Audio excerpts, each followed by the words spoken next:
नमस्कार, आप देख रहे हैं JJ न्यूज़ और मैं हूं आपके साथ बरखा। आज की इस स्पेशल रिपोर्ट में हम आपको बताएंगे कि किस तरह 2 अरब लोगों का जीवन संकट में पड़ेगा और क्या सच में इसकी वजह बनेंगे 10 साल से तेजी से पिघल रहे ग्लेशियर। आपको बता दें, लगभग 2 अरब लोगों को महत्वपूर्ण पानी प्रदान करने वाले हिमालय के ग्लेशियर जलवायु परिवर्तन के कारण पहले से ही काफ़ी अधिक तेजी से पिघल रहे हैं, जिसकी वजह से समुदायों को अप्रत्याशित और महंगी आपदाओं का सामना करना पड़ रहा है और इस समस्या को लेकर वैज्ञानिकों ने चेतावनी दी है। जानकारी दे दें कि international centre for integrated mountain development की एक रिपोर्ट के अनुसार पिछले दशक की तुलना में 2011 से 2020 तक ग्लेशियर 65% तेजी से गायब हुए। बता दें कि मुख्य लेखक फिलिप्स वेस्टर ने AFP को बताया कि जैसे जैसे ये गर्म होगा, बर्फ पिघलेगी, जिसकी उम्मीद पहले से ही थी, लेकिन जो अप्रत्याशित और बहुत चिंताजनक है वो है इसके पिघलने की गति, क्योंकि ये जितना हमने सोचा था उससे कहीं अधिक तेजी से हो रहा है। इसी के साथ आपको बता दें कि रिपोर्ट्स में ये भी कहा गया है कि हिंदू कुश हिमालय क्षेत्र में ग्लेशियर पर्वतीय क्षेत्रों में लगभग 24 करोड़ लोगों के साथ साथ नीचे नदी घाटियों में अन्य 165 करोड़ लोगों के लिए एक महत्वपूर्ण जल स्रोत है। और वर्तमान स्थिति के आधार पर ICIMOD ने कहा कि सर्दी के अंत तक ग्लेशियर्स अपनी वर्तमान मात्रा का 80% खो सकते हैं। बता दें कि ICIMOD एक अंतर सरकारी संगठन है जिसमें सदस्य देश के रूप में अफगानिस्तान, बांग्लादेश, भूटान, चीन, भारत, म्यांमार और पाकिस्तान भी शामिल हैं। और ग्लेशियर में दुनिया की 10 सबसे महत्वपूर्ण नदी, जिनमें गंगा, सिंधु, येलो, मेकोंग और इरावदी शामिल हैं, जो प्रत्यक्ष और अप्रत्यक्ष रूप से अरबों लोगों को भोजन, ऊर्जा, स्वच्छ हवा और आय की आपूर्ति करता है।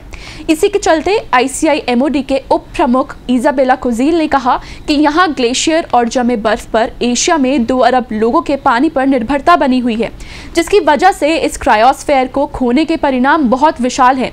आपको बता दें कि रिपोर्ट्स में कहा गया है कि भले ही ग्लोबल वार्मिंग पूर्व औद्योगिक स्तरों से 1.5 से 2.0 डिग्री सेल्सियस तक सीमित है, जो पेरिस जलवायु संधि में सहमत है। EI के साथ ग्लेशियर्स की 2100 तक अपनी मात्रा का 1/3 से आधा खोने की उम्मीद है, जिस पर मुख्य लेखक फिलिप्स वेस्टर ने आगे कहा है कि ये तत्काल जलवायु कार्रवाई की आवश्यकता को रेखांकित करता है। हर छोटी वृद्धि का बहुत बड़ा प्रभाव होगा और हमें वास्तव में जलवायु पर काम करने की आवश्यकता है। आपको जानकारी दे दें कि 1800 के दशक के मध्य के बाद से ही दुनिया जो है लगभग 1.2 डिग्री सेल्सियस औसत गर्म हुई है, जिसकी वजह से चरम मौसम का एक सिलसिला शुरू हो गया है और इससे तीव्र गर्मी की लहरें, अधिक गंभीर सूखे और चक्रवर्ती तूफान अधिक क्रूर हो गए हैं। इसी के साथ आपको बता दें कि institute of Himalayan geology Dehradun के विशेषज्ञों के अनुसार ग्लेशियर सिस्टम के प्रभावित होने की भविष्यवाणी करने से पहले काफ़ी जटिल गणनाएं करनी होती हैं, क्योंकि बढ़ता हुआ वैश्विक तापमान ही ग्लेशियर्स के पिघलने का एकमात्र कारण नहीं है।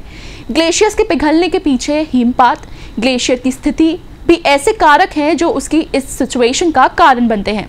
आपको बता दें कि intergovernmental panel for climate change ने 2007 में जारी अपनी चौथी रिपोर्ट में चेतावनी दी थी कि यदि वैश्विक तापमान बढ़ने की आज की दर बनी रही तो 2035 तक हिमालय के ग्लेशियर पिघल जाएंगे। और इस वजह से पैनल को अपने शोध के लिए शांति का नोबेल पुरस्कार भी मिला था। इसी के साथ जानकारी दे दें कि ध्रुवीय क्षेत्रों के बाहर सियाचिन दुनिया का सबसे बड़ा ग्लेशियर है, जो कि भारत-पाकिस्तान सीमा पर मौजूद है। आपको बता दें कि इस ग्लेशियर की लंबाई 70 किलोमीटर है और ये 18,875 फीट की ऊंचाई पर स्थित है। और यहीं से ग्लेशियर से गंगोत्री से गंगा और यमुनोत्री से यमुना का ओरिजिन होता है, जो वहीं सिंधु, गंगा और ब्रह्मपुत्र के मैदान दुनिया के सबसे उपजाऊ क्षेत्र हैं। और इन्हीं क्षेत्रों से भारत और पाकिस्तान ही नहीं, विश्व के काफ़ी बड़े हिस्से को खाद्यान्न मिलता है।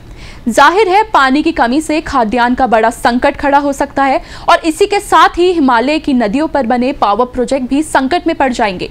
गंगा और उसकी नदियों के आसपास भारत में करीब 40 करोड़ लोग रहते हैं और इसके अलावा पूर्वोत्तर के राज्यों से होकर ब्रह्मपुत्र गुजरती हैं, जहां आबादी का बड़ा हिस्सा ब्रह्मपुत्र के आसपास रहता है।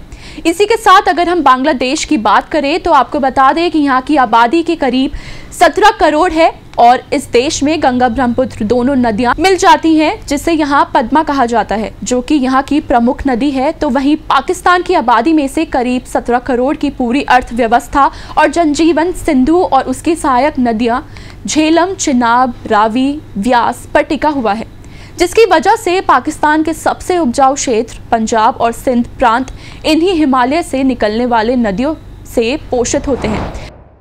तो देखा आपने इस रिपोर्ट के जरिए हम सबको कैसे जानकारी प्राप्त हुई कि अगर ग्लेशियर्स नहीं रहेंगे तो किस तरह हम सबका जनजीवन संकट में पड़ सकता है। आज की इस स्पेशल रिपोर्ट में सिर्फ इतना ही। बाकी की जानकारी और खबरें जानने के लिए बने रहिए JJN न्यूज़ के साथ। धन्यवाद।